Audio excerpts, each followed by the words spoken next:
Cristo tem poder para salvar. Amém, aleluia, glória a Deus, digam alguma coisa. É o que acabamos de cantar, não é? Cristo tem poder para salvar. Há tanta gente perdida, irmãos. Nós próprios andamos perdidos sem Cristo. E quando encontramos Jesus, encontramos vida, encontramos salvação, encontramos o caminho que conduz à vida eterna, porque Ele disse: eu sou o caminho. Ninguém vem ao Pai senão por mim. Então é bom nós podermos dizer que estamos alegres em Cristo. Estão alegres em Cristo? Alguns sim, outros talvez, outros não sei. Não é? Oh, irmãos, há muitas pessoas que se queixam da vida. Muitas pessoas que se queixam da vida. Há muitas pessoas que dizem, por certo já ouviram, talvez já disseram, eu não tenho vida. Eu peço só desculpa porque eu estou a precisar de um copo de água.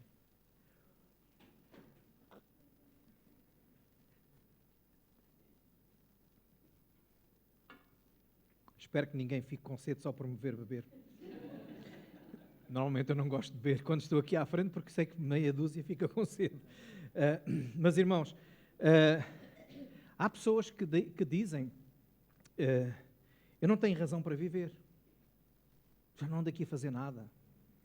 Eu não tenho alegria. Ou então às vezes quando acontece alguma coisa mais drástica, mais a morte de alguém, a minha vida acabou. Outros que, quando perdeu o emprego ou quando houve uma mudança grande, a minha vida acabou, não há mais razão para viver. Há quem diga, como uma canção aqui há uns anos atrás dizia, eu não vivo, sobrevivo, não é? Eu sobrevivo. Pessoas que não têm realmente alegria de viver. Perdi a alegria de viver. Irmãos, quando estas frases são ditas por quem não conhece a Cristo, até se compreende. Agora, quando estas frases são ditas por pessoas que dizem que são cristãos, que conhecem a Jesus, então isto é preocupante. Muito preocupante. Porque, como acabámos de cantar, Jesus tem poder para salvar. Jesus tem que dar sentido à nossa vida. Pode tudo falhar, mas Jesus não falha. E o texto que eu gostava de ler hoje com os irmãos nos diz que este é o testemunho que nós recebemos, é o testemunho que nós temos que passar. Em 1 de João, no capítulo 1, versículo 1 até 4, diz o seguinte, primeira carta de João, atenção que não é Evangelho de João. Os irmãos que ainda não manejam bem a sua Bíblia, ficam a saber que nós temos 5 livros no Novo Testamento escritos pelo apóstolo João. 5. Não foi apenas um, foram 5. O Evangelho de João, que é o 4º livro do Novo Testamento, temos o Evangelho segundo São Mateus, Marcos, Lucas e João. O Evangelho de João, depois temos 3 cartas, 1ª de João, 2ª de João, 3ª de João. Esta forma de dizer 1ª, 2ª e 3ª é abreviando primeira epístola do apóstolo João, não é?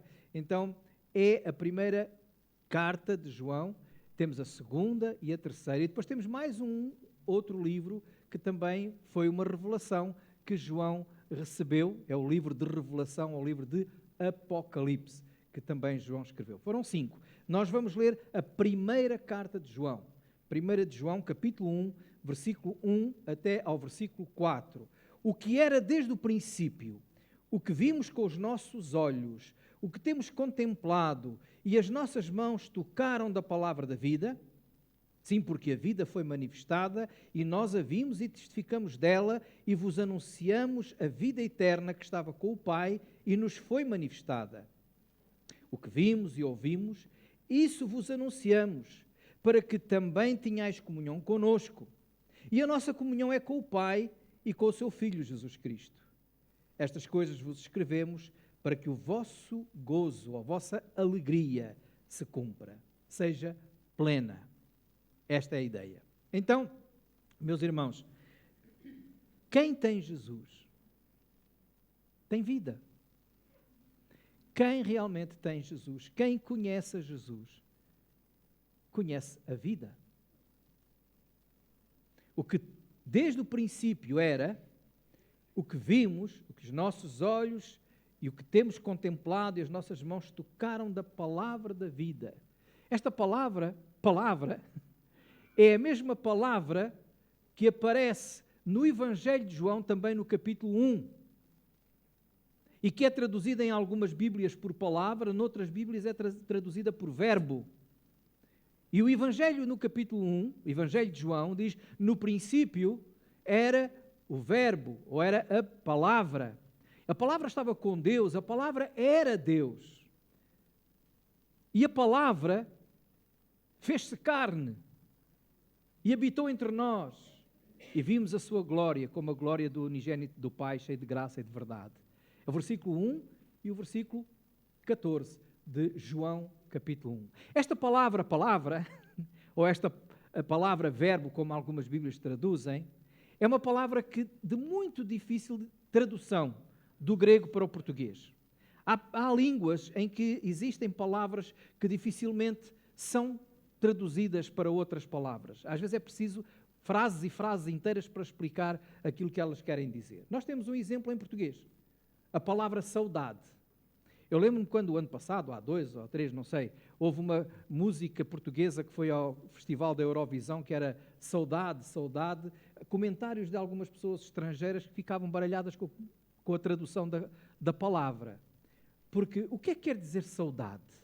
Se nós perguntarmos a alguém que fala inglês, vai dizer o quê? Tem necessidade de alguém? Como é que se traduz? Ken, tu que és americano, como é que se traduz para o inglês? Não é fácil, não é? Não tem tradução. Se formos a outras línguas, mesmo para o francês ou outras, saudade. Só quem fala português entende a abrangência da palavra saudade.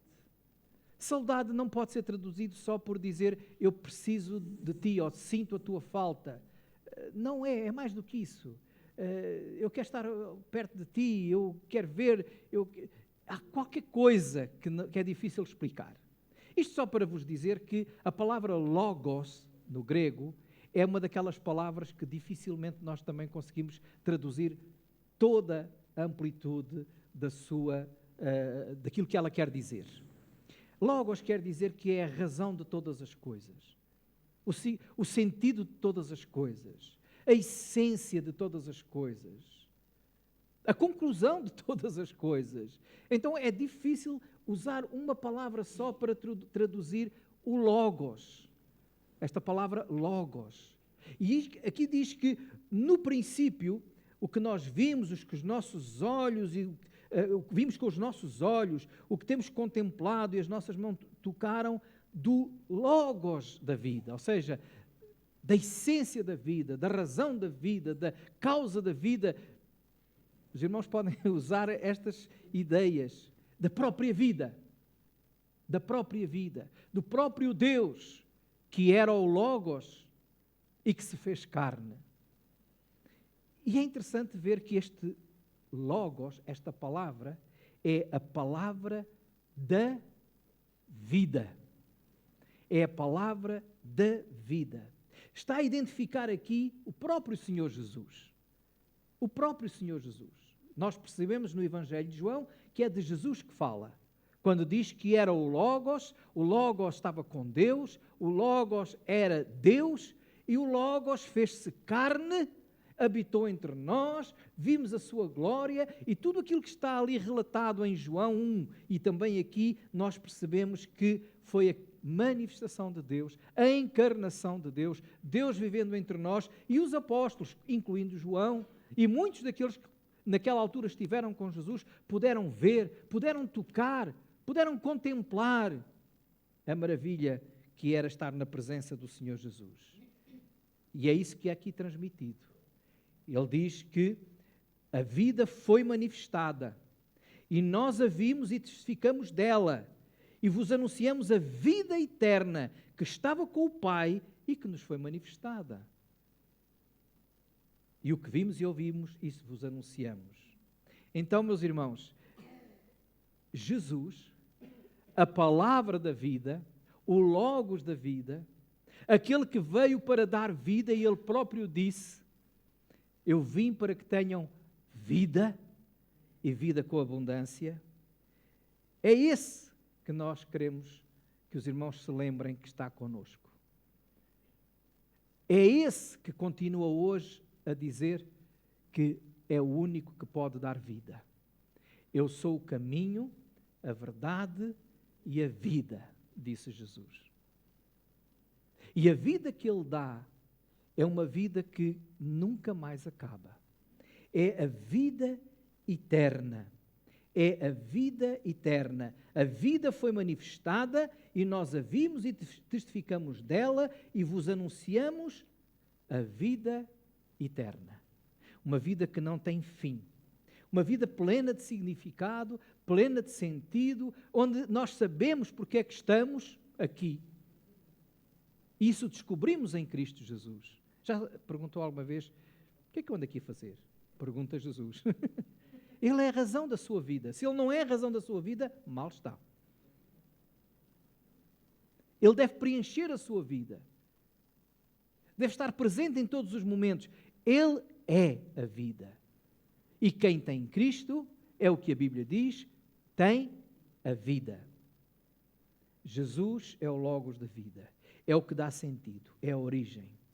Quem conhece a Jesus não só tem esta vida, como também testemunha desta vida, tal como aqui João está a dizer. É disto que nós falamos. Porque o Senhor Jesus disse à mulher samaritana um dia que ela iria receber, se bebesse da água que Ele lhe desse, iria receber o quê? Essa vida, e que sairia dela, jorraria. Ou seja, é algo que nós não podemos conter. Quem realmente tem vida em Cristo Jesus, aqueles que têm esta vida, é uma vida tão plena que não pode ser contida dentro de nós. Tem que ser transmitida aos outros. Às vezes há pessoas que me dizem: pastor, eu nem sei se sou crente. Olha, se você tem vida, se é crente tem vida, e se tem essa vida, não consegue contê-la. Uma das provas é o desejo de dar de beber aos outros. Transmitir esta mesma vida. Também isto tem um outro lado. O outro lado é que só pode mesmo ser testemunha de Jesus quem tem uma experiência com Ele mesmo. Senão, aqui João está a dizer: nós vimos, nós tocámos, nós contemplamos, nós estivemos lá. Então, só quem teve um encontro com Jesus tem a vida, e só quem teve um encontro com Jesus consegue transmitir essa mesma vida.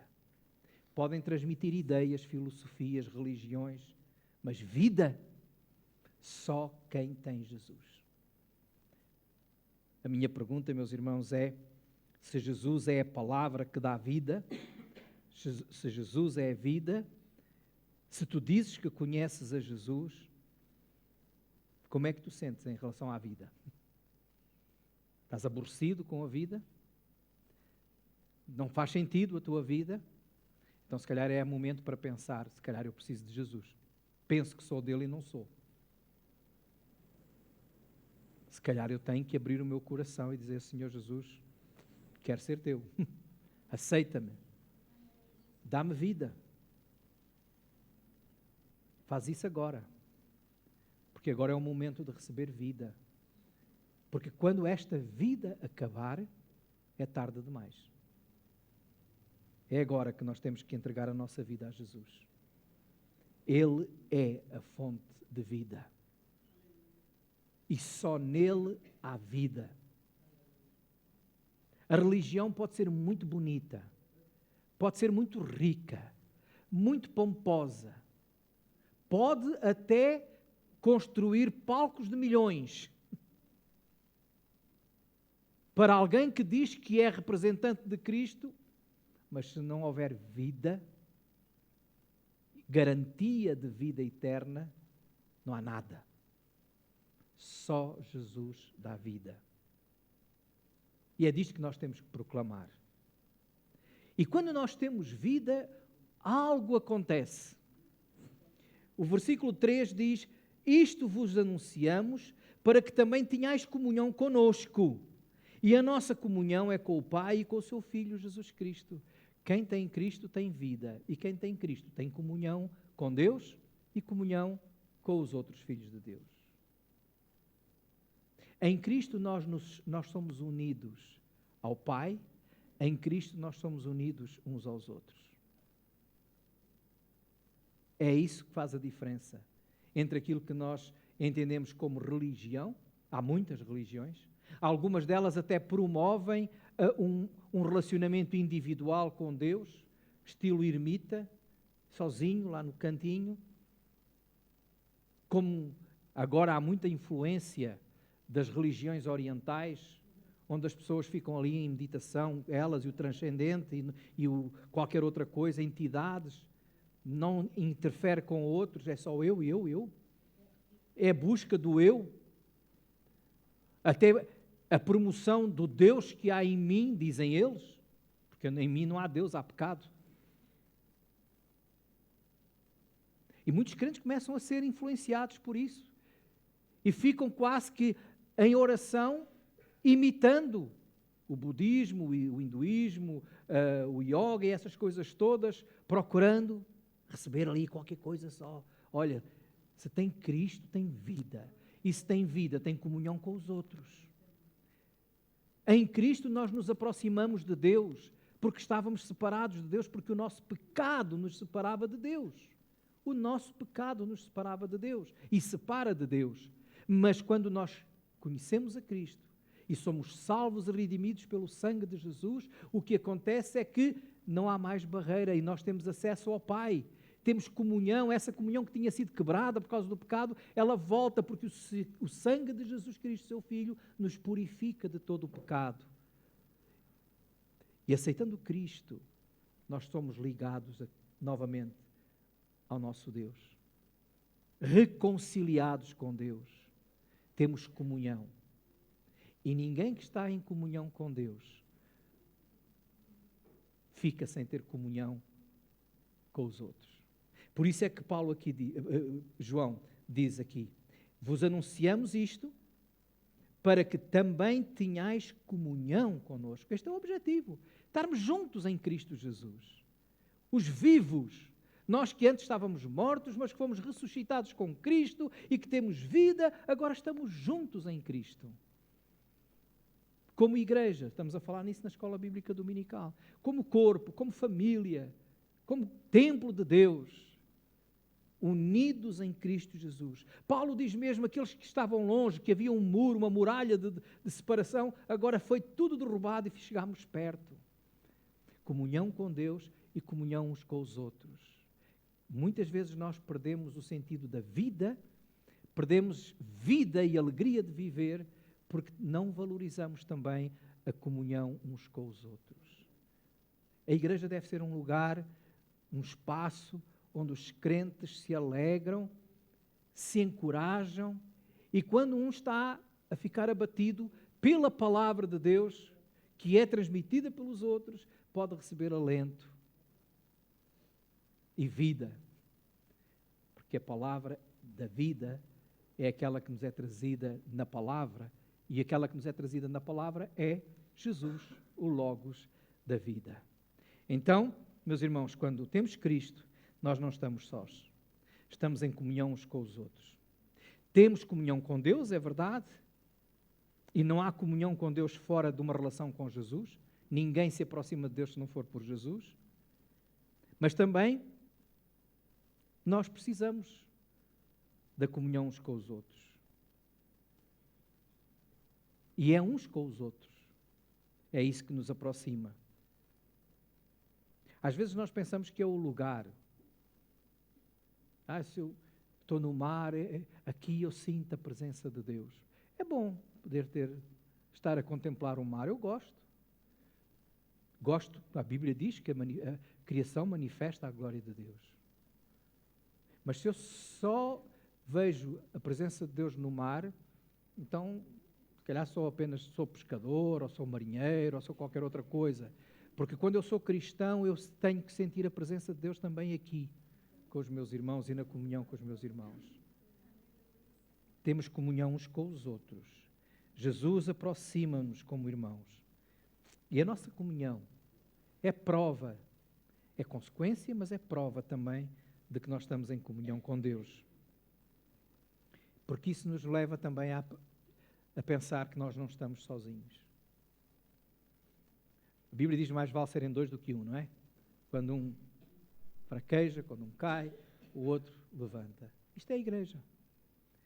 A igreja é isso, é podermos estar juntos para nos ajudarmos a levantar uns aos outros, a amparar uns aos outros, a cuidar uns dos outros no amor do Senhor Jesus. Nós temos Deus conosco. É por isso que nós temos que dizer assim, como filho de Deus, da Igreja de Jesus, somos felizes porque o Senhor está connosco sempre, mas também podemos contar com a presença dos nossos irmãos. A presença dos nossos irmãos. É bom saber isso. Ainda hoje de manhã, logo de manhã, alguém ligava a pedir ajuda, estava sozinho. A quem recorrer? À igreja. À igreja. Umas vezes a uns irmãos, outras vezes a outros, e a igreja estava presente. Louvado seja Deus por isso. Esteve lá toda? Não, mas um ou dois esteve lá, a ajudar aqueles irmãos que precisavam de ajuda. Isso é igreja. Temos comunhão uns com os outros. Então não estamos sós. Estamos uns com os outros, porque estamos em Cristo. Sabe o que é que isto traz? O que é que isto provoca? Versículo 3. Estas coisas vos escrevemos para quê? Para que o vosso gozo se cumpra. Ou seja, traduzindo por outras palavras, algumas Bíblias já traduzem até por essas mesmas palavras, para que a vossa alegria seja completa. Para que a vossa alegria se concretize, se realize. Quando nós temos vida em Cristo Jesus, e temos vida quando temos Cristo, quando nós temos Cristo, temos vida. Quando nós temos vida, temos comunhão, e quando nós temos comunhão com Deus e uns com os outros, temos alegria. E ao saber disto, nós não podemos viver tristes. A nossa vida tem sempre razão para existir. Há sempre uma razão para viver. Há sempre algo porque nós estamos cá. É para a nossa alegria. Cristo é a razão da nossa alegria. Aliás, Cristo é a nossa alegria. Cristo é o centro da nossa alegria. E quem verdadeiramente conhece a Jesus não precisa de mais nada para ser alegre. Não é um culto com muito boa música que nos vai alegrar. Se nós precisamos no culto com boa música para nos alegrar, se algum dia fizermos um culto sem cantar, não há alegria. Podemos fazer um culto sem cantar, ou não? Podemos, sim. Se não houver música, perdemos a alegria. Eu estou alegre, gosto muito das músicas. Se a nossa alegria depende de uma atividade qualquer, hoje tivemos uma atividade, rimos tanto, não é? Foi tão bom estar com os irmãos e rir. É bom, sim, mas se a nossa alegria depende disso, muito mal. Às vezes, temos que estar alegres quando estamos a chorar uns com os outros. Eu já senti a alegria de Jesus quando chorava com os meus irmãos. Perceber que estavam ali irmãos a chorar comigo porque me amavam, porque manifestavam o seu amor, isso é alegre. Isso é alegria. Na hora da dificuldade, da tribulação, do problema, da queda, ter alguém ali ao nosso lado. É triste o momento? Mas é alegre saber que podemos estar juntos. Podemos ser encorajados na nossa vida com o amor daqueles irmãos. Portanto, quem tem Cristo tem alegria. Não estou a falar de algazarra, de farra, estou a falar de alegria da salvação. Estou a falar da alegria da paz de Deus no nosso coração. Estou a falar da alegria do amor. Nada nos falta, porque Jesus é a razão da nossa vida. Porque quem tem Cristo tem o seu Espírito, e a alegria é fruto do Espírito Santo. O Espírito Santo produz alegria. na vida do crente.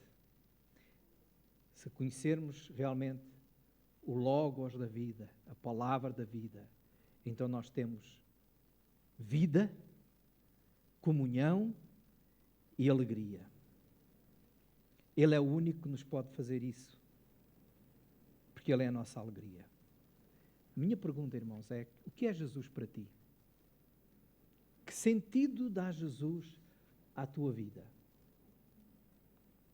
Que sentido faz Jesus na tua vida? Faz algum? Sim.